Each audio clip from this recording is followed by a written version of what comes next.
माझा विषय छत्रपती शिवाजी महाराज. जगाला सर्वप्रथम क्रांतीचा आणि शांतीचा संदेश देणारे तथागत गौतम बुद्ध. मृत्यूच्या मैदानात, मरणाच्या मनगटात आणि धैर्याच्या धुनीत जोधाकडे स्वराज्य निर्माण करणारे छत्रपती शिवाजी महाराज. काय छातीवर अभिमानाने दरी कोरणारे मावळ्यांचे बछडे. विठू माझा लेकरू वाळा, संगे गोपाळांचा मेळा असे म्हणणारे संतांची संतभूमी. मी जातीवाद विरोधात बंद पकडतो असे म्हणणारे महान महात्मा ज्योतिराव फुले. राज्यघटनेचे शिल्पकार बुद्धी सम्राट डॉक्टर बाबासाहेब आंबेडकर. माता जिजाई, माता भीमाई, माता हिल्याबाई, माता सावित्रीबाई या महान मातांना, या महान पुरुषांना मी सृष्टी राजेंद्र माने सर्वप्रथम अभिवादन करते आणि माझ्या भाषणाला सुरुवात करते. मित्रांनो, छत्रपती शिवाजी महाराजांचे स्वराज्य हे कल्याणकारी राज्य होते. कल्याणकारी राज्य म्हणजे सर्व जनतेचा सार्वजनिक विकास साधणारे राज्य होय. जनतेचे कल्याण साधणे हा स्वराज्याचा मुख्य उद्देश होता. रीतीच्या कल्याणासाठी त्यांच्या मनात आत्मविश्वास निर्माण करणे हे खरे स्वराज्याचे सर्वात मोठे यश मानता येईल.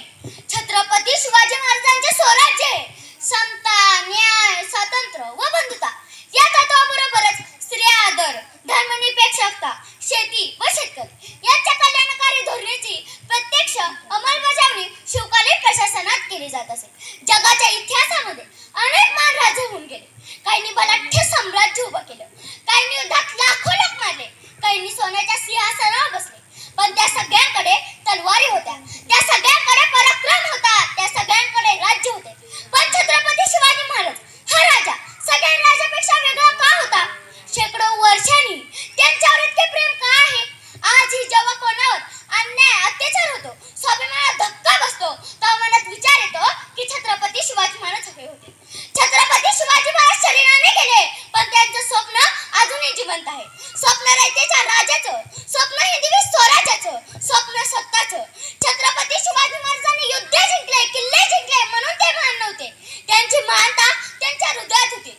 ते महान होते कारण की त्यांनी लोकांना जिंकलं, लोकांच्या मनात आशा निर्माण केली. ते म्हणत तुम्ही गुलाम नाही तर स्वराज्याचे आणि प्रजेचे अविभाज्य भाग आहात. आणि म्हणून आज 350 वर्षांनी छत्रपती शिवाजी महाराज असं म्हटलं की अंगावर काटा येतो. राजमाता, राष्ट्रमाता जिजाऊ महासाहेबांनी शुभांना जन्म दिला. त्यांना घडवलं, वाढवलं, उत्तम शिक्षण दिलं. समाजकारण, राजकारण, अर्थकारण, विज्ञानवादी ज्ञान दिले. त्यांनी संकटावर मात करण्यास शिकवलं. छत्रपती शिवाजी महाराजांचे विचार का महत्त्वाचे आहेत? कारण छत्रपती शिवाजी महाराजांच्या विचाराची ताकद काय करू शकते ते आपल्याला इतिहास वाचल्यावर आणि ऐकल्यावरच कळेल. छत्रपती शिवाजी महाराजांच्या विचारांचा वारसा आपल्यालाच पुढे घेऊन जायचा आहे. प्रत्येक घरात एक छत्रपती शिवाजी महाराज जन्माला यायला हवे. कारण गरज आहे समाजाला छत्रपती शिवाजी महाराजांच्या शिकवणीची आणि विचारांची. छत्रपती शिवाजी महाराजांनी शिकवण घेतली म्हणून छत्रपती शिवाजी महाराज यशस्वी होत गेले. चांगली शिकवण माणसाला योग्य मार्ग दाखवते. यशस्वी होण्यासाठी जिद्द, धैर्य, सामर्थ्य, बुद्धी, कौशल्य, चातुर्य या गोष्टींची गरज असते. इतिहास हा नुसता लिहिलाच जात नाही, तर तो वाचण्यासाठी आणि घडवण्यासाठी मदत करत असतो. प्रत्येक घडून गेलेली गोष्ट त्या जमा होत असते, मग ती चांगली असो की वाईट. फक्त तुम्ही काय घ्यायचं आणि का आत्मसात करायचं ते आपल्याला समजले पाहिजे. लहानपणापासून चांगली गोष्ट आली पाहिजे. आपले छत्रपती शिवाजी महाराजांचा इतिहास आपल्याला काय शिकवतो? तो इतिहास आपल्याला हक्काने जगायचं, आपल्या मातीसाठी, माणसासाठी लढायला शिकवतो. कितीही येऊ दे संकट, हार मानायची नाही. शांत डोक्याने केलेला विचार कधी वाया जात नाही. एक वेळ हरलो तरी चालेल, पण हिंमत सोडायची नाही. संकटावर धैर्याने समोर जायचं असते. हल्लीच्या तरुण पिढीला कशाचं गांभीर्यच राहिलं नाही. थोडेसे मागे होऊन पहा कधीतरी, कदाचित विसरलेली वाट सापडेल पुन्हा. अन्याय, अत्याचार विरोधात लढले पाहिजे.